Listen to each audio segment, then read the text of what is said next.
Extra Journaal, vers van de pers.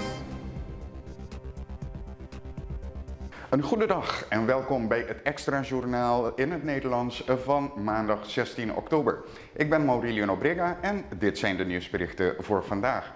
Te beginnen met de controles in het weekend bij horecagelegenheden. Hierbij werden alweer onhygiënische situaties aangetroffen, waaronder een kat in de keuken. Het multidisciplinair team heeft hun controles in restaurants geïntensiveerd en vrijwel elke dag moeten er horecazaken worden gesloten wegens onhygiënische situaties. Onlangs inspecteerde het team 7 locaties, waarvan 3 volledig in orde waren en 4 werden gesloten.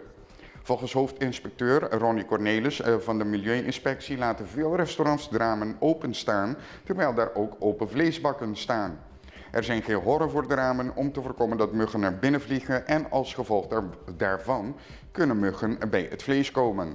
Bovendien worden de vleesproducten die worden klaargemaakt niet gescheiden in aparte bakken en dit kan natuurlijk ook voor voedselvergiftiging zorgen. En in ander nieuws van het weekend, in het afgelopen weekend zijn er meer dan 300 voertuigen gecontroleerd in het verkeer. De politie heeft verschillende verkeerscontroles uitgevoerd tijdens het weekend, waaronder controles op het rijden onder invloed van alcohol. Deze controles werden uitgevoerd in samenwerking met de Koninklijke Marechaussee. Op vrijdag werden 124 voertuigen gecontroleerd. Deze controles vonden plaats op de Schotgatweg Noord en de Sufisantweg. Daar werden 89 processen verbaal uitgedeeld voor ongeldig rijbewijs, ongeldige verzekering, ongeldige rijkaart, niet betaalde voertuigenbelasting, onjuist kenteken, ontbreken van een veiligheidsgordel en kapotte ruitenwissers. Ook werden 6 voertuigen weggesleept omdat ze niet in goede staat waren. Bij Baporquibra tot aan Jantiel werden 65 voertuigen gecontroleerd, waar 27 bestuurders zijn getest op alcohol en 5 positief bleken te zijn. Vrijwel alle bestuurders die de alcohollimiet overschreden werden tijdens de controle in het gebied van Baporquibra aangetroffen. Een dag later werden 116 voertuigen gecontroleerd en 63 processen verbaal uitgedeeld voor verschillende overtredingen, waaronder een ongeldig rijbewijs, ongeldige verzekering, ongeldige rijkaarten enzovoorts. Ook moest de politie afgelopen weekend uitrukken voor een auto die in brand stond. De politie is naar het gebied rond Westpunt uitgerukt, waar bleek dat een brandende auto en het huis waar het voertuig geparkeerd stond vol met kogelgaten zaten. Attente buren hielpen bij het blussen van het vuur en voorkwamen zo dat de auto volledig uitbrandde. Een bewoner vertelde de politie dat hij enige tijd voor de brand schoten had gehoord, gevolgd door het geluid van een brandende auto. Bij het voortzetten van het onderzoek ter plaatse ontdekte en confiskeerde de politie verschillende kogelhulzen en kogels en constateerde ze ook kogelgaten in het huis. Het onderzoek naar deze zaak gaat door. En een verdachte in de rechtszaal heeft ontkend de eigenaar te zijn van de drugs waarmee hij werd aangehouden. De verdachte TS van 36 jaar is veroordeeld tot 12 maanden, waarvan 6 voorwaardelijk, ondanks zijn volharding in zijn onschuld. Hij werd beschuldigd van het bezit van verschillende soorten drugs op het moment dat de politie hem staande hield. De politie tijdens patrouille merkte een voertuig op dat zich verdacht gedroeg toen het hun aanwezigheid opmerkte. Bij het doorzoeken van het voertuig vonden ze een zak met 598 gram cocaïne en 120 gram marihuana. Allemaal verpakt in kleine plastic zakjes. Bovendien vond de politie contant geld, een rijbewijs en een telefoon met enkele gesprekken die relevant zouden kunnen zijn voor het onderzoek. De verdachte heeft altijd volgehouden onschuldig te zijn en beweerde niets van de drugszak te weten. Tijdens de behandeling van de zaak verklaarde de verdachte dat hij op de bewuste dag bij enkele vrienden was geweest. Hij legde uit dat hij de auto van een van zijn vrienden had geleend om boodschappen te doen. Toen hij in de auto stapte, merkte hij niet dat er een zak in het voertuig lag. De officier van justitie vond de beschuldiging echter bewezen en merkte op dat er voldoende bewijs was dat de verdachte verantwoordelijk was voor de zak met drugs, omdat alleen zijn bezittingen werden aangetroffen. En als je op reis gaat, kijk altijd uit met het doen van een gunst aan een ander. Je kunt namelijk in een val lopen.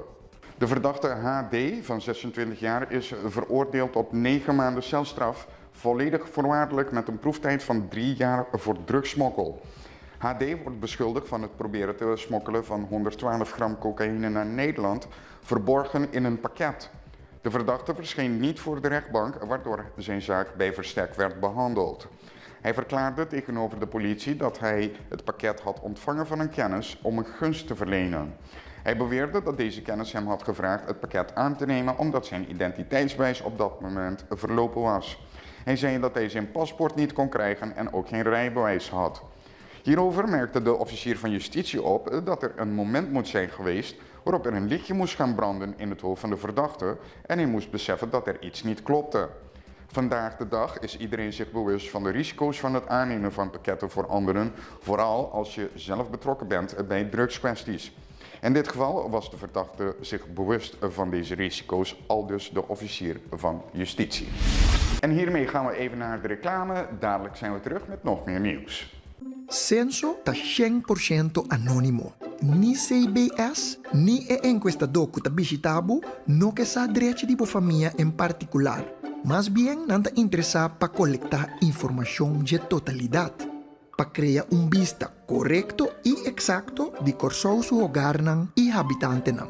Pa instancia nana Corsou, hanya bom data, cu cual nan por tomar decisión informada.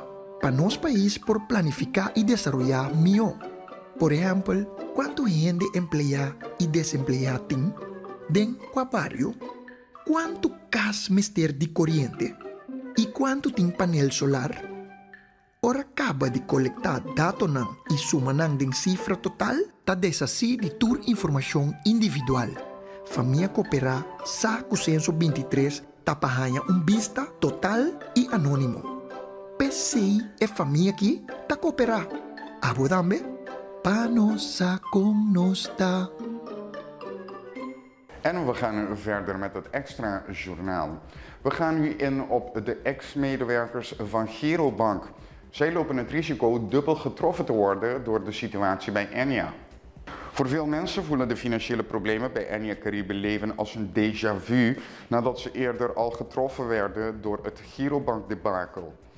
Nu lopen ze het risico opnieuw financiële verliezen te lijden door de problemen bij Enia.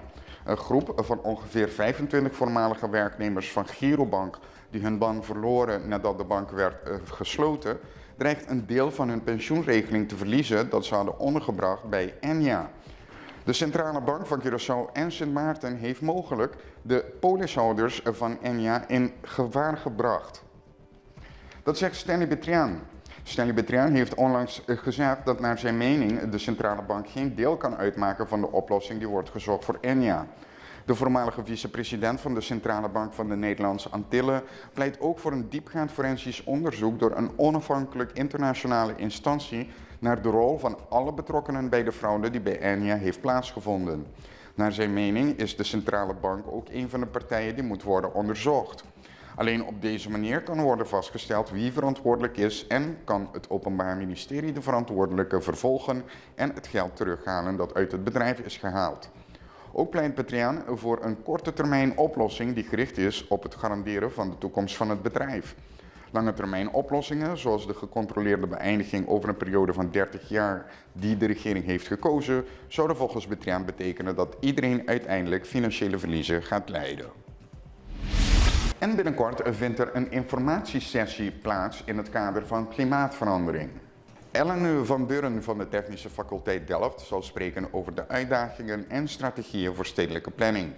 Kim van Nieuwaal en Timo Kelder van Climate Adaptation Services zullen spreken over Climate Atlas en haar voordelen. Patsy Flores Girigori van Meteo zal het hebben over hoe we klimaatverandering ervaren op Curaçao. De bijeenkomst vindt plaats bij Stichting Naam bij de Johan van Waalbeekplein 13 te Pietermaai. Dit gebeurt op 17 oktober van 6 tot 8 uur.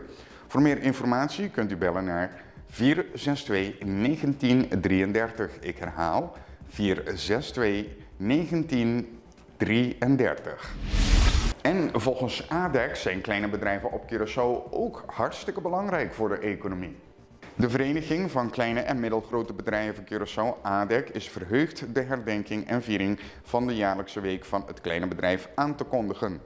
Het evenement staat gepland op 16 tot 20 oktober en is bedoeld om de onschatbare bijdragen van kleine bedrijven aan de welvaart en vitaliteit van de Curaçaose economie te erkennen en te eren. Kleine bedrijven vormen volgens ADEC de ruggengraat van de economie van het eiland en dienen als kritieke drijfveer voor innovatie, werkgelegenheid en gemeenschapsontwikkeling.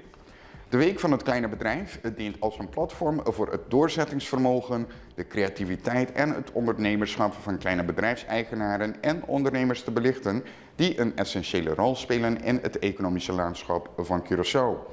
Tijdens deze uitgebreide week zal ADEC activiteiten organiseren om waardevolle middelen te bieden en kleine bedrijfseigenaren te ondersteunen. De nadruk van deze initiatieven ligt op het bevorderen van samenwerking, het delen van de beste praktijken en het benadrukken van unieke uitdagingen en kansen voor de kleine bedrijvengemeenschap op Curaçao. En tot slot, het RDK meldt dat het in gesprek gaat met lokale focusgroepen. Refinerie de Corso wil zich op de ontwikkeling en benutting van haar eigendommen en terreinen rondom de raffinaderij en de terminal in Bullebye op Curaçao gaan richten voor duurzame en industriële activiteiten. Naast het zoeken naar een exploitant voor de raffinaderij heeft RDK de afgelopen jaren een strategie ontwikkeld die gericht is op nieuwe duurzame economische activiteiten die kunnen plaatsvinden op de door haar beheerde eigendommen en terreinen. RDK wil dit realiseren in samenwerking met partners, klanten en investeerders. De komende tijd gaat het bedrijf met de betreffende focusgroepen in gesprek en zal er meer bekend worden. En hiermee zijn we bij het einde gekomen van het Extra Journaal van 16 oktober. Ik wens je een fijne dag toe. Morgen zijn we terug met nog een Extra Journaal.